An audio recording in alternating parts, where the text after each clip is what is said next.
You're listening to The Whole Truth, a Resources Rising Stars podcast.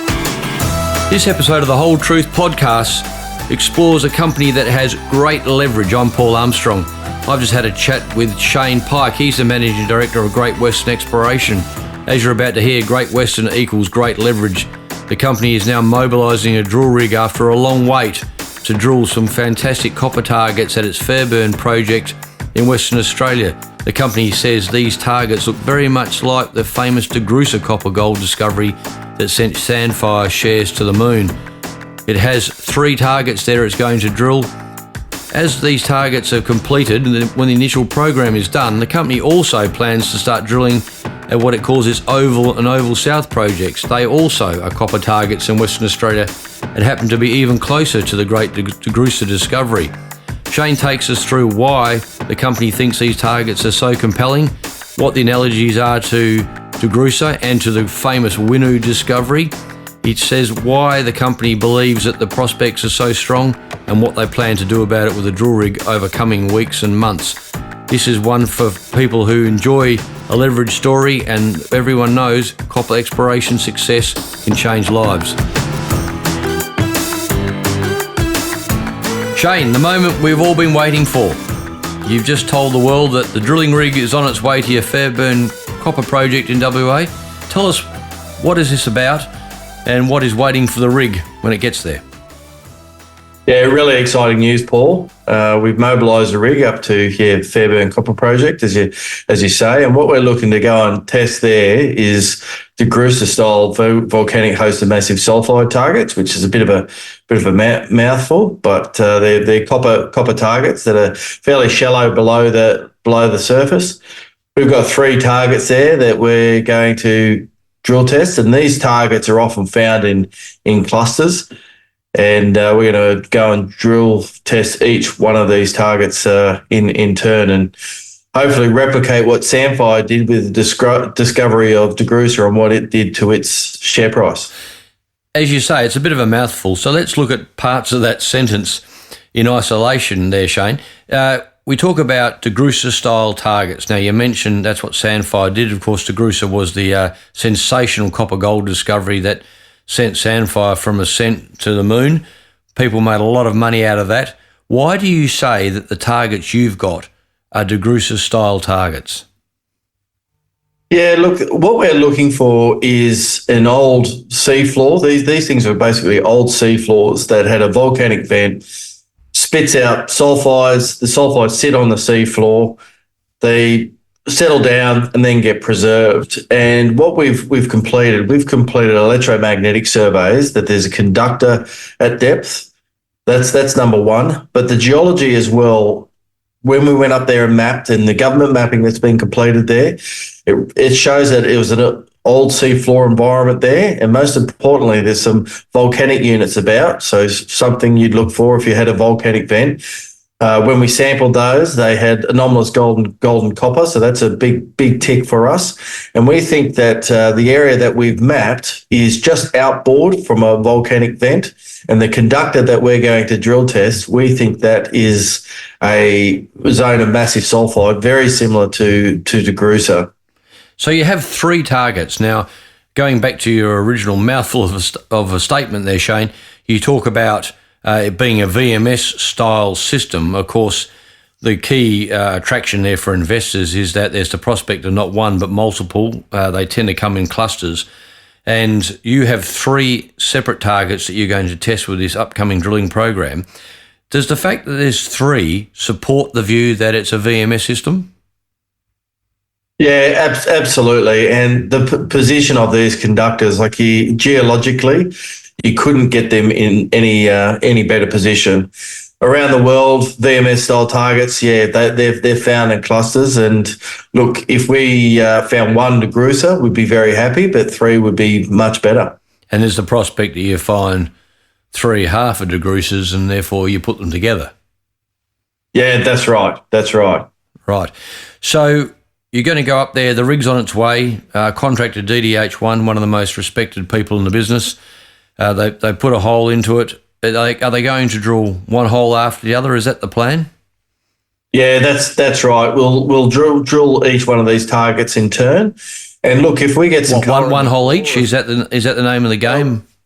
One hole each, yeah. And if we get any colour in the drilling, if we get any sulfide in the drilling, we've got flexibility to continue drilling these targets with further holes with the permitting we've got already in place. So for all the science you've applied to this, Shane, of course, when it comes to drilling it, you're going to put a hole, in layman's terms, straight through the guts. Straight through the guts, that's right. Straight through the guts of this modelled conductor, and follow up holes on success from that initial drilling program. So nobody's going to die wondering here. No one's going to die wondering. We're throwing everything at it. We've thrown all our technical nous at it, and now it just comes to the drilling and getting some success from that. The moment of truth is about to arrive. Now, for when this program's finished, will this rig then move to your second project in Western Australia, Shane, or will that be another rig that you will mobilise separately from that? Look, most likely another rig that we'll mobilise separately from that. It really is all dependent on what we get in this Fairburn drilling program. Obviously, making a discovery with the initial program would potentially change what we're going to do, but at this stage, it would be a separate program for our Oval and Oval South targets. Right, now let's look at those Oval and Oval South targets. You've spoken about those extensively at some of the presentations you've done of late. These are, you've used some great adjectives here. They are giant, potential for colossal discoveries, as you say. I think the message is loud and clear that if one or both of these targets are mineralised, you are off to the races. Yeah, that's right. It's you don't often get the privilege to use the word colossal as an adjective, but yeah, look, the Oval and Oval South targets is probably one of the best targets that I've had the privilege, the Greenfields target that I've had the privilege to go and chase after, and probably one of the largest targets anyone on the ASX will drill this year. So where are they? Well, what is the location of Oval and Oval South? Yeah, so it's in the Yerida Basin. It basically sits between Meekatharra and Walloona, almost dead centre, Paul. Right. So these are actually closer to the famed DeGrussa project of Sandfire, in fact, than the DeGrussa style targets we just spoke about. That's right. Yeah. Look, in a straight line, probably 70 k's southeast of DeGrussa. Right. And then what do we know about these targets? What's been done there? Look, we've have the privilege that can utilise the work of many that have come before us. Rio actually defined this target back in the 90s with a geophysical technique, electromagnetic technique called Tempest, which is a bit outdated now, but they originally defined it. They drilled this target. They with the technology they had, but that technique doesn't work real well in sedimentary units that you find at Oval and Oval South, and particularly where the conductors are getting a little bit deep as well. It can't define where it is at depth. Now, about a decade on from that original survey and the drilling that Rio had completed, another technique, VTEM, was completed, and with our joint venture partners at the time, Sandfire Resources, we looked at it, they looked at it, and realised that the conductor was actually 70 metres below the conductor that Rio was drilling, and 70 metres below the Rio Tito drill hole.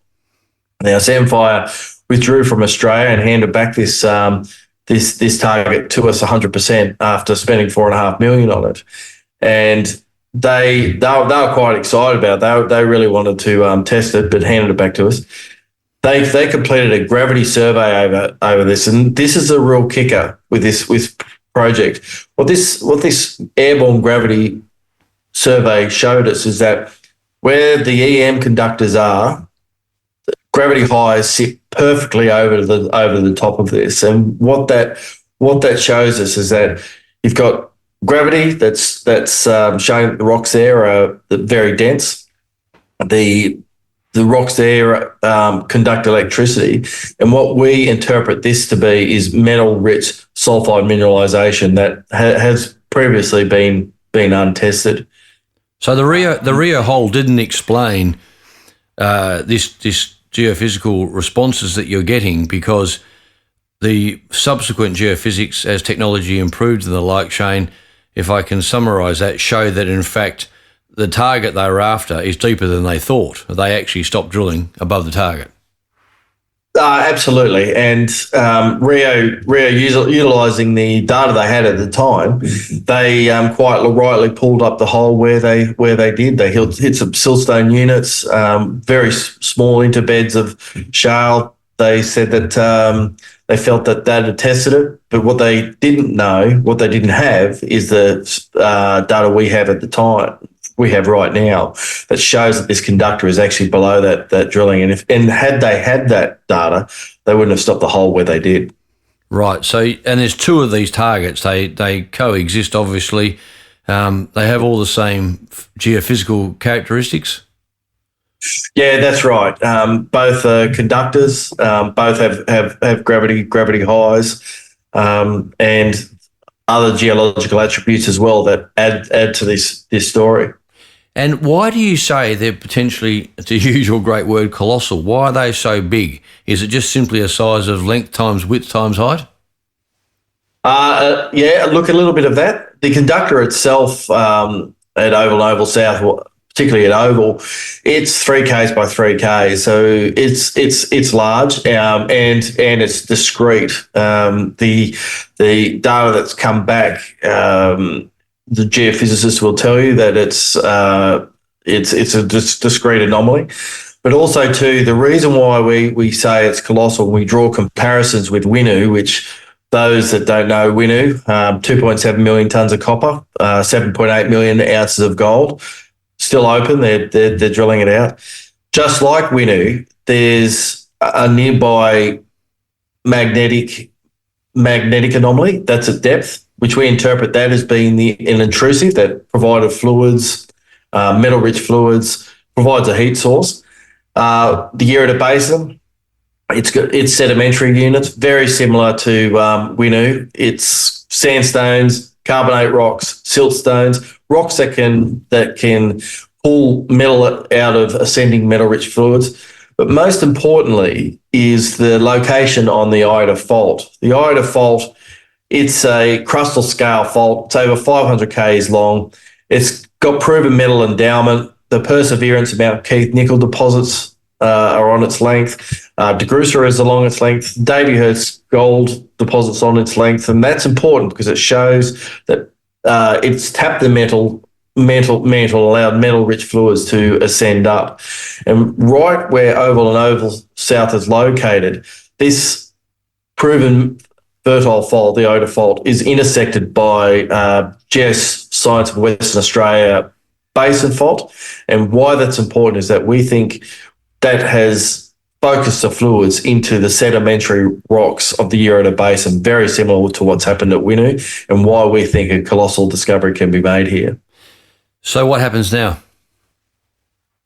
We're going to go and drill it.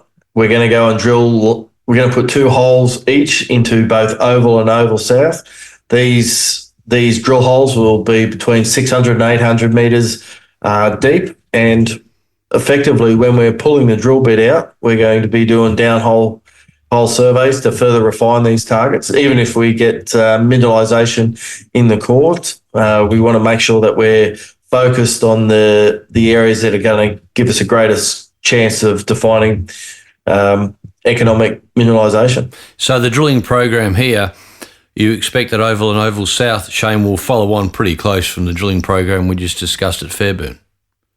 That's right. Yeah, not too far away is what we're expecting. So investors have got some pretty quite a few tickets in a potentially enormous Powerball lottery here, haven't they?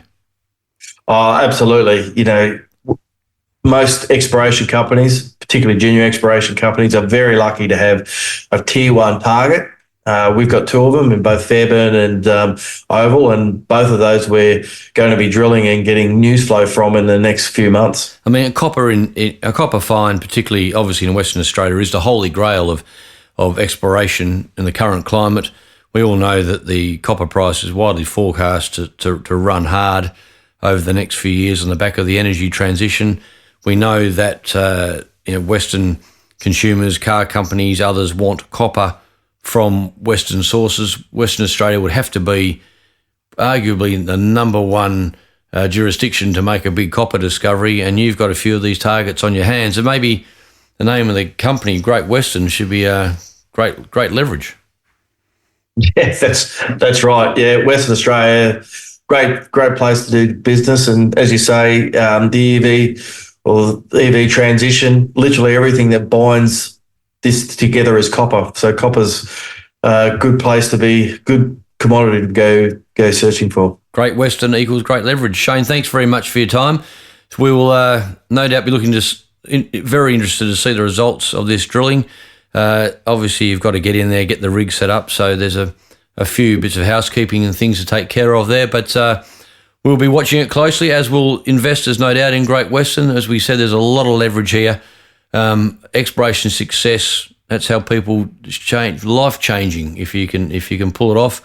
Copper in Western Australia would be life-changing. We wish you all the best, and we'll come back and touch base with you on the Whole Truth podcast in the next 3 or 4 weeks, perhaps, to see how things are moving along. Yeah, thank you very much, Paul. Thanks, Shane. Thanks. You've been listening to The Whole Truth, a Resources Rising Stars podcast, produced by Resource Media, hosted by Paul Armstrong for Reed Corporate. Please note that Reed Corporate does not provide investment advice, and investors should seek personalised advice before making any investment decisions.